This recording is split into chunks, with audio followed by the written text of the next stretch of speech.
everybody been talking low on them new PS5 Pros that just got announced for $700. Let's see if they're worth it or not.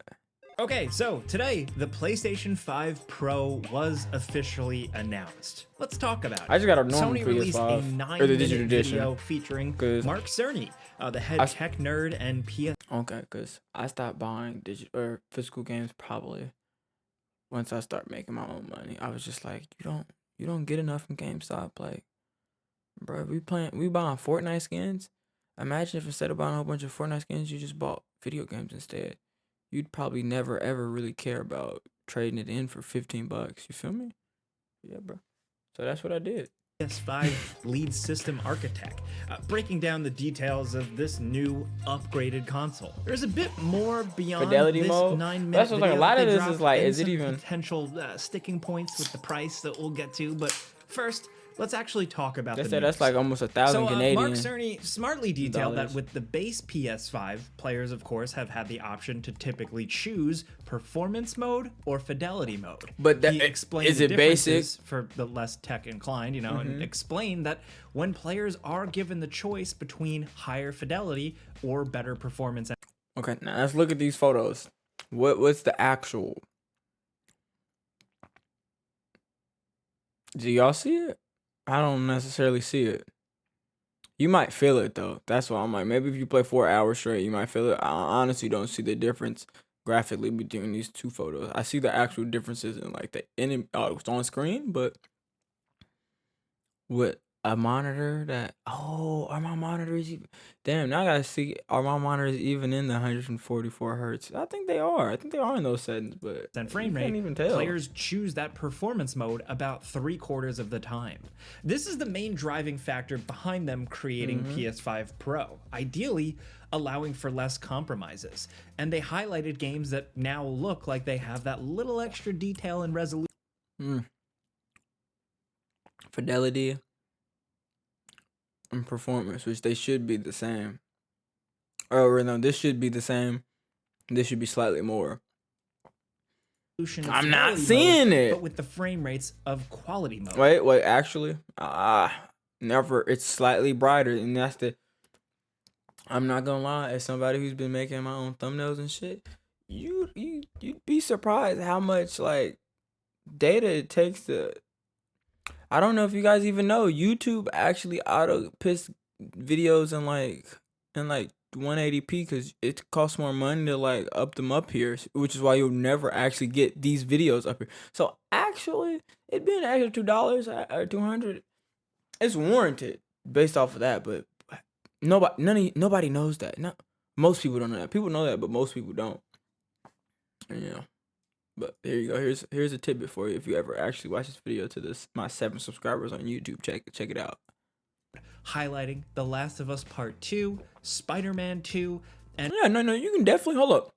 You can definitely see it. It's clearer and it's brighter. So it's basically like all the games that can't really run on Switch. You know what I'm saying? Ratchet and Clank. As someone who does tend to choose performance mode or frame rate mode, this is a good business pitch. Like, I get it, they're speaking my language here, but there's more to it. What is the actual hardware difference? Yeah, that's the real question. What Pro makes it versus the $200? PS5? What has changed? Well, 200 minimum, right? Yeah, or 300 because I bought the $400 one, so for me it'd be an extra 300. But I mean, my GPU was 750, so like for certain people that's not a hump. But I mean, for a person that literally I only put up my PS5 to play exclusives, and I'm not gonna play the Astro World, sadly, not Astro World, Astrobots. I might play it later down the line, but there's no point for me. I'm sorry. Cerny broke it down into essentially 3 core things for the approach. That makes sense. Upscaling, better. Oh, well, that's normally how upscaling works. People. More advanced ray tracing, and a larger GPU. I told you, yeah. I got that 4070 Ti, 750 GeForce RTX. Ever. Oh wait, let me stop pressing buttons. So the GPU is much larger with 67% more compute units and 28% faster RAM, the memory used by the GPU. Now, they say these changes give the PS5 Pro up to 45% So not double, faster rendering. Ray tracing speeds but have been okay, increased that's pretty by, good. No, that's quote pretty unquote, good. double or up to triple, according to Cerny, but we really need to see more of that. That essentially will amount to That's good, accurate, realistic lighting. They also apparently added custom hardware to the PS5 Pro to allow Okay. for AI-driven or machine learning upscaling. Think something like AMD's FSR or NVIDIA's DLSS if you're a PC stuff person. that There everyone are already differences, uses. but PlayStation's upscaling tech here is called PSSR. PlayStation Spectral Super Resolution. That is such a marketing word. But in layman's terms, this intelligently adds pixels to lower resolution games to effectively make it look like much higher resolution. According to Mark Cerny, game developers are already adding PS5 Pro support to new and existing games. All of these three core things here, the ray tracing upgrade, the bigger GPU, and the PSSR, which is funny to say out loud, all three of these core things are contributing to games now having, and I quote his words, fidelity mode like... This game's beautiful. It's not my cup of tea, but like graphically, I can say this is probably like this might be the graphically best PS5 game or PlayStation game up to date. I don't, you know, I think the colors and the hues, low key is up there. It's up there. If you don't like it, you at least gotta make it like a top 5 exclusive graphic game. Like over Spider-Man. Spider-Man looks pretty good though, but like it's not really hyper realistic, I feel like. And then God of War, I don't know. I'd have to look at God of War again, but like this game looks, any clip I see of it, it looks beautiful.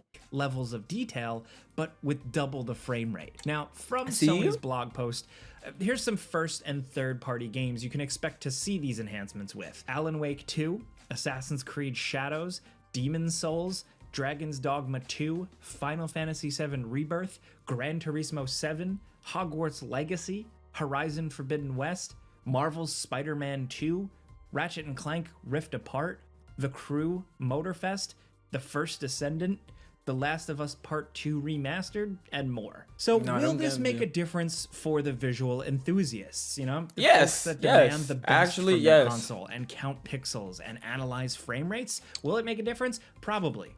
Will it? But here's the thing: at that point, if you're one of them niggas, why don't you have a PC? I'm gonna be like, I can completely honest. If you're one of those type of niggas, why don't you have a PC yet? Like the caffeine's getting to me, so I'm definitely gonna start turning into XQC.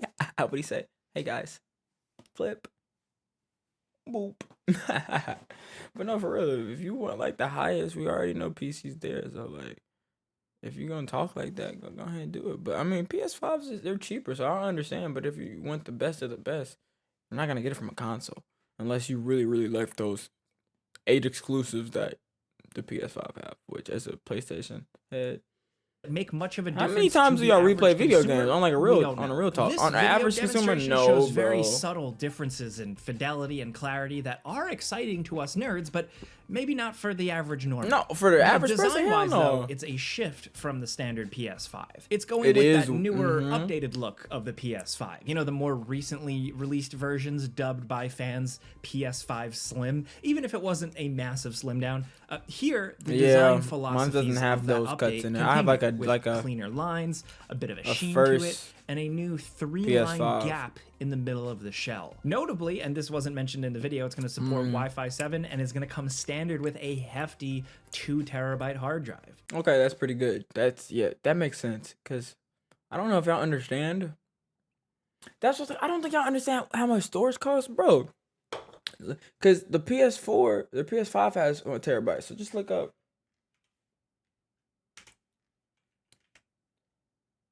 1 terabyte hard drive. But like the actual, bro, that's what bro, it's anywhere from like $50 to like an actual like a Sony Black.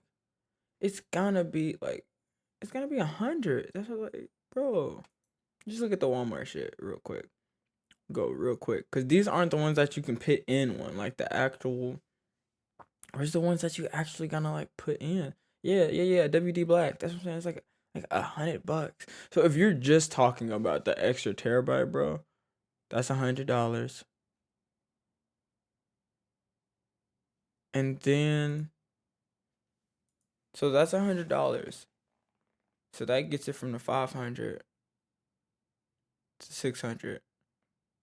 Then all the graphic improvement, the bigger GPU and everything, yeah, bro, it's worth the price. But that's what I'm saying. I don't think those upgrades people believe is worth the price. But the actual manufacturer, all that, yeah, that's the same ballpark. It does not have a disk drive. The disk drive is an add-on. This new PS5 Pro comes standard as never mind. an all-digital Niggas gonna device. hate that one. You need to buy an optional, sold separately disk drive. How much this is disk those drive cost? for this device is 100? the one currently available to purchase as an add-on for those newer PS5s. Now, along with this, the vertical stand that How they much showed is- the console with is apparently sold separately as well. I say all this because of the official price. A whopping $700 in the United States. So once you Even go back crazier, to all the stuff you do 800 want, euros. it's damn near You like get the gist. It's expensive across the board. Expensive also in the world where modern consoles aren't cheap and haven't gotten cheaper over time, as in the last 2 decades or so, as they historically have. Like a regular PS5 is still typically $500 in the United States if you were to just walk into a retail store right now. yes and no. If you go on the Sony website right now and look at a PlayStation Digital Edition, it's 400. You can put it on Afterpay, so you can pay 100 every paycheck. You know what I'm saying? This is from the official Sony store. You know what I'm saying? Or you could go to fucking Best Buy, do the same thing. Like, you feel me? I hear what he's saying though, but you get one for 400. 400 is still a lot though, cause Nintendo Switch is like 300. But you look at the graphical. You look at the graphical difference from the PS5 to the Nintendo Switch, and you're like, okay, I pay an extra 100, especially with like the game library. Unless you're really a Nintendo head, then yeah, I mean, but it's portable. So that's why I'm like, bro, y'all gonna hate these. You gonna hate Sony when Sony comes out with an $1,000 PlayStation that's portable, but it's not even like an option to buy just the console. When they come out with a real Switch and not like the dock, and then you could like buy a extra Steam Deck that could, cause the Steam Deck's portable, but it's not like you could hook it up and play on the TV. Like, no, it's just the Switch without the dock functionality.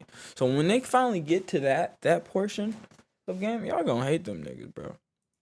And buy But one. dang, I don't even know what the rest of this you're video looking is, at because we're literally been $700 recording for minimum, plus the cost of the disc drive if you have some physical games, and that's a big ask for a lot of people. Of course, there's plenty of opinion to be shared about all this. We could probably make a whole separate video, and we probably will. But for some people, this might be the time to jump to PC. You're going to see a lot of that. Okay, so they already reiterating stuff we didn't already said, so that's what's like. I'm gonna stop the video here. Don't ask me how we've made this 6-minute video a 14-minute video, but you know what I'm saying, or 6 minutes reacting because we watched the extra 4. That's what I'm saying. We just doubled the time, so don't ask me how. I do know how, but it's not as bad. It's, you know, as a consumer, like, yeah, but like as somebody who actually like understands the ins and the out of like people making money off of it, off the product, what the products actually is worth. Yeah, it makes sense. It sucks to be the consumer, especially going through like fucking, what do you call it? A recession, and how the world's just fucking horrible. But like, do you really want to play video games? Like, it goes right back to that. Cause to be completely honest, bro, you just like put that shit on fucking Afterpay, gang. Like, if you really want to play games that much, but then think about it. If I'm not making any money off this, and I'm not trying to make any money off this, oh my gosh, I stopped fucking stream. I stopped fucking stream. Nobody was, hey. Was nobody gonna fucking tell me I stopped stream? Oh my gosh, I'm sad. What the fuck happened? Oh, I probably pressed the fucking pop button and the shit probably This shit probably went, bro. This shit happens every time. It happens every time. Oh my goodness. Oh my gosh, it happens every fucking time. But nah, yeah, bro. Basically, I was just saying, like, the PS5's not even that bad, bro. Like, if you don't have enough money for it, then you don't want to put the time and money for it. It might be time to put the games down, realistically speaking. Because if you really want it, then you're gonna figure out how to do it. If not, then it doesn't even matter. So it's like, yeah, bro. At the end of the day, they gonna end. Tight shit. See y'all niggas later. Y'all let me know if are y'all buying it, cause I'm not. I already told y'all I got the PS5 already, the base, the cheapest edition. Cause a nigga like me has a $2,500 PC, so there's no fucking reason for me to do that. That's what I'm saying. My game can run my PC. Like I said, my GPU is worth the same price, even more than the PS5 Pro. So it don't affect me. It don't affect me. My GPU is 750. Fuck it. But how do y'all feel? Because I'm not buying it. I didn't buy the Pro. I didn't buy the Slim. Mm, I, I don't even think I'm gonna fucking play GTA. I got the PS5. If GTA come out, I might play it. It's not my cup of tea. So y'all let me know, cause I really want to know how y'all niggas feel about how y'all feel about this, cause I'm really iffy about it, and I don't. Yeah, I'm really iffy about it.